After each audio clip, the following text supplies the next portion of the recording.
A Segunda Era. Ano 1918. A Grande Fome. O Skullgor Movac estava preocupado com o crescimento constante da população da raça dos homens, que estava sob o protetorado de Vilkas. Ele temia um levante, pois estes homens não eram corrompidos diretamente por seu sangue, como aconteceu com os nórdicos de Kalimar. Movac, então, ordenou aos seus vampiros puro-sangue para queimar a produção alimentícia dos camponeses. O resultado foi uma grande fome que se espalhou por todo o país. Ao longo de 10 anos, seriam quase 6 milhões de mortes.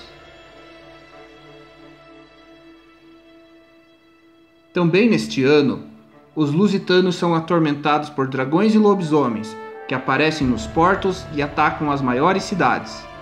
Lismar então pediu ajuda ao elfo Natanzael para que ele envie elfos para o país e permaneçam nele constantemente.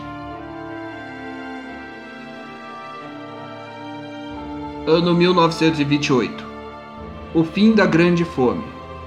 Após mais de 6 milhões de mortes e outros 30 milhões que estavam sofrendo com a desnutrição, o culto aos Skullgor perdeu força, pois até os nobres e os corruptos estavam sendo afetados pela falta de alimentos. Os exércitos de lobisomens também perderam grandes números na fome, o que resultou na fúria de Vilkas, que confrontou seu irmão. Mas Movac, em defesa própria, alegou que uma rebelião poderia acontecer a qualquer momento se os homens continuassem aumentando seus números. Mas Vilkas não aceitou a desculpa e ordenou que os alimentos parassem de ser queimados, dando um fim à fome. Ano 1929. Movac não gostou de ser contrariado por Vilkas e, como retaliação, ele estimulou mais ódio aos lobisomens através de seus grupos antilupinos, que estavam sediados em outros países. Ele também passou a organizar esses grupos dentro da própria terra dos Skullgors, em vilas que são controladas pelos vampiros puro-sangue, acusando Vilkas de ter criado a fome. Os vampiros puro-sangue também matavam qualquer lobisomem que se aproximassem dessas vilas. Este foi o primeiro desentendimento entre os irmãos.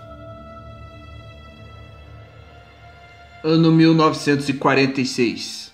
Os Trolls e as Spriggans. Em Norcain, os nórdicos estavam tendo problemas com criaturas humanoides grotescas, que tinham entre 3 e 4 metros de altura. Eles foram batizados de Trolls. Ninguém sabe exatamente quando eles apareceram, nem se são criação dos Skullgors, mas eles são repletos de energia maligna, e mesmo que involuntariamente, ajudam as criaturas das trevas. Sua aparência não é uniforme, o que dificulta a identificação, mas de modo geral, é um gigante com árvores, musgos ou rocha nas costas, deixando eles muito difíceis de serem avistados, mesmo pelos elfos. O resultado é o ataque a viajantes e pessoas desavisadas nas fazendas, nos campos ou nas estradas. Para combater os Trolls, o elfo Natanzael pediu ajuda a 2 Anglares, Dalva e Tineidos, que eram muito ligados às plantas e às naturezas, e eles foram investigar o caso. Como resposta aos Trolls, eles criaram as Spriggans, espíritos livres que assumem a forma de árvores com feições humanoides femininas, para viver nas florestas de Ganor Ocidental caçando os Trolls. Uma guerra estranha começou. Trolls e Spriggans batalham silenciosamente pelos bosques e pelos pântanos do ocidente.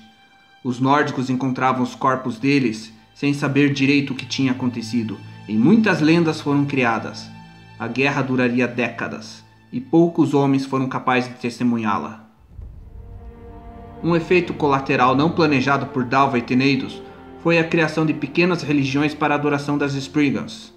Estas religiões não tinham conotação maligna, mas seus adoradores eram muito ingênuos e viam as Spriggans como deusas da natureza.